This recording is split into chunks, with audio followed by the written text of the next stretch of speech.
Hi, this is not a game dev vlog, with a bit of a special turn 1 tier 2 today. Normally you have to start out with 3 of the same tier 1s in the shop, which has odds of 1 in 100 because there are 10 tier 1 pets to pick from. The first one is correct, and then the next 2 both have 1 in 10 to be the same as the first one. But the chinchilla, one of my favorite tier 1 pets, allows for one more roll to get there. I was not grinding for this was just a coincidence. And by the way, just after I got the sloth, which you saw in the thumbnail, which I will show in the end. So a double rarity, basically. So we get the 2 chinchillas, which, did I say already, is my favorite, or one of my favorite tier 1s, because the money you can get back. We can sell them all, then combine, and then we have 3 gold left to buy the tier 2. And we have the choice of the African penguin and the frost wolf. Well, the frost wolf with an in-battle ability is the best. And the second way, this is a rare, but it's the same reason, rare turn 1 tier 2, is because you can keep the loyal chinchilla because of the money you got from selling the regular chinchillas. Of course, or I was a bit hopeful that it would be enough to not even lose the first turn, but that's a bit too optimistic. Even with the gold it gives.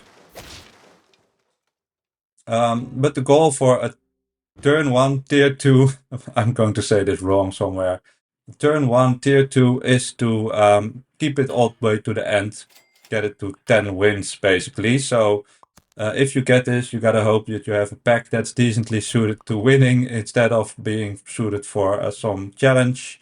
But most of the time there are, of course, enough good pets as well, because otherwise it's just impossible to get any challenge. And here we see that the second turn already is a draw, which is, I think, a better start than most. So basically, one advantage is, you're gonna keep the pet, so you can just put all levels or all stats onto one guy, whereas normally you're a bit hesitant to put stats on early pets. And the frost wolf, I like the ability. I think it's quite strong, even until the later rounds, because not so much because it's the same with weakness, not so much because the effect the ailment gives, but more so because you replace the old health food. So you can remove melons, peanuts, peppers. So this is basically where the strength comes from. And also it allows a slightly weaker pet behind it to more often get a very good name here, the subpar manual humans. I'm not sure how they came up with that one. So we go for a bit of scaling here with the manatee and a bit of dromedary scaling. I kind of forgot what I'm going to scale. Well, here we're going to scale the chick, which is not too special, but it's a fun challenge. And I asked a grounded sap whether this has been done before, and he said it might have been done before with a screenshot, but there are no runs posted on YouTube as of yet, so that's a bit of a first, which is nice. I haven't checked if the African penguin would have been the same. I assume because it's longer there, it has been done, but it's also a bit tougher because the ability has no use in battle. So a big unit on the front with some garlic is quite strong early game. But is it strong enough to beat double stork? It's strong enough to draw. And there's also a bit of a strange interaction here with the chick and the manatee, because the chick has higher attack than the manatee. It will give temp stats, and maybe there was last battle, or we're going to see it here. It should kill itself, but it doesn't, which is a very special interaction, I think. And you see that it first removes of course, the temp stat, so it stays alive. And I think you could use this to keep it quite alive for quite long, but because you always get 3 temp stats and it will attack itself for 5, so you have to one pair basically keeps the manatee alive, although then you get at one point a higher attack and the manatee will trigger before the chick, so maybe not the best. This pack was set up a bit for the falcon, It's not the best pet to win, but it's a pet. Here we have just enough to survive the salamander, but will we have enough to win? I don't think so. Well, until here we were on 5 hearts, so it's still a very good start. I think we're lucky with the early double monkey, and we're basically just taking the pets that are, yeah, that are good. Yeah, that good for some. That is the whole point of the game. But normally I enjoy it more to take some interesting combinations, like many more YouTubers, SAP YouTubers you see. And then this kind of challenge, and also getting the sloth, you can see later, almost gives an excuse to be as scummy as possible, but then sometimes with a very bad pack. And probably, if you think a bit, if I would have won with the sloth, that would be the whole video or the thumbnail. So even if you're allowed to scum as much as possible, it's still not given that you win, especially with the sloth, which has the best and the worst ability in the game. Here we take another very strong pet, the rhino, which we start monkey scaling here. And it basically solos the whole team almost.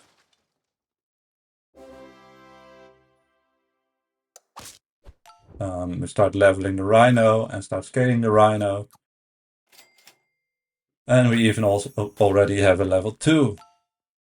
So yeah, we're on a good roll.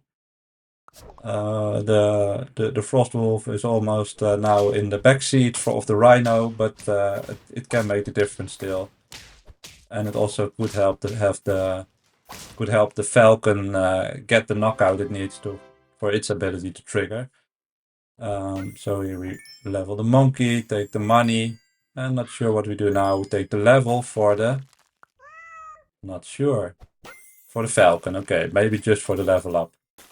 And we get the cat. I don't even think I used the cat if I remember correctly. But it was nice to be part of the team for one round. So here we get a very strong octopus tiger combo with the creative bison, but we killed them all with my own very creative rhino, with the excuse of giving the frost wolf, turn 1 frost wolf, a very nice adventure. So yeah, we just go for the temp stat boost. Hopefully it'll hit the falcon. That would help a lot. We get a very weird team here. Oh yeah, it does trigger one time. I was still in my head with the old mole, which needed 3 health food, but this is not a very strong team. So we're on to the 7th win. So we need 3 more wins. We have 4 hearts, so we're quite comfortably, and we keep hitting quite good level ups.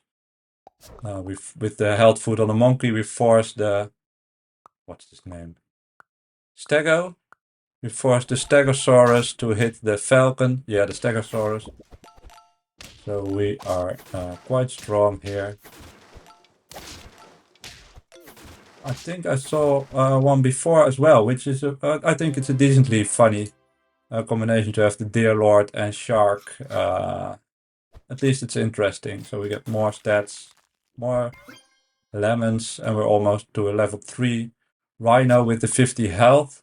So the monkey starts wasting buff next turn. And here they have also quite decent stats. So this is the first real challenge. They have 60 attack, but actually the cold makes the difference. And then we copy the behemoth and we take our 9th victory. Will we get it here? We swap the frost wolf to not waste any buffs. And also it will make it easier to get a knockout for the rhino. And I think this will be the last round against a Nightcrawler team. So we have the level 3, almost 50-50 Nightcrawler, which is fun to see. Basically also monkey, big unit on the front, and then a second support unit. So maybe also it could... Is Nightcrawler a tier 2? I think so. So it could be the same... also a tier 1, turn 1, tier 3. So here you see it, we got the tier 1, come on, we got the turn 1, tier 3, Frost Wolf all the way to the win. And also let's go into the sloth game now. So I think this was with the same custom pack as with the former battle. This plays out before the Frostwolf run. And I was on turn 4 here, just trying to get the right levels. Think was going for some Rambutan knockout build. And here we roll into the best guy in the world. So actually, this is when the adrenaline starts pumping a bit, because now the whole goal is abandon all plans, try to get this guy into the team and win the run, preferably get it level 3. So then things get serious and you start really thinking about the plays. My strategy was to hold it for a bit and try to build a stat building machine and try to scum our way to some early wins, then bring it in and hopefully take it to the end. Here we are on turn 7. Didn't get the best hits, still not a lot of scaling, but we got the baboon scaling and the kraken, which is a decent tier 4 unit, so that we can monkey scale, baboon scale that, and we roll into the husky, and we have no health foods yet, so we're cooking a bit. We still have 3 hearts here. We have 1 decent infight ability and a bit of scaling. And we also, yeah, maybe it was too early, but we bring in the sloth here. Let me know if you would have still held it and tried to roll for a better start. As you can see, we do, oh, and we do start losing, and it's grounded sap, who kills our sloth. How rude.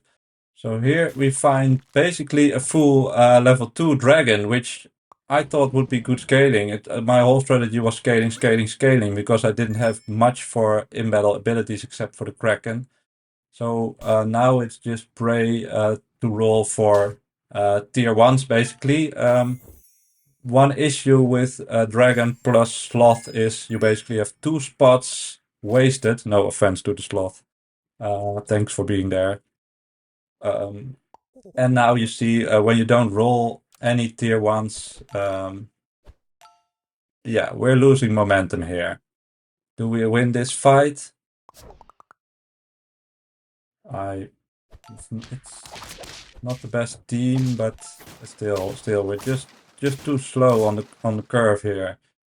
So we start buy selling tier 1s, and I decide to go for the monkey and remove the husky so we can take some health foods, but that's a bit of an economy problem because, yeah, there's only so much money per turn, and if you want to buy health foods and level your pets and buy tier 1s and also have to roll to find the tier 1s, yeah, it's getting iffy. Here we get also a fun team. That's when you that's what you meet when you're on 1 heart. You get the 2 Nordic goats, and we draw. Let's see. So it's already very scary. We're on 1 heart.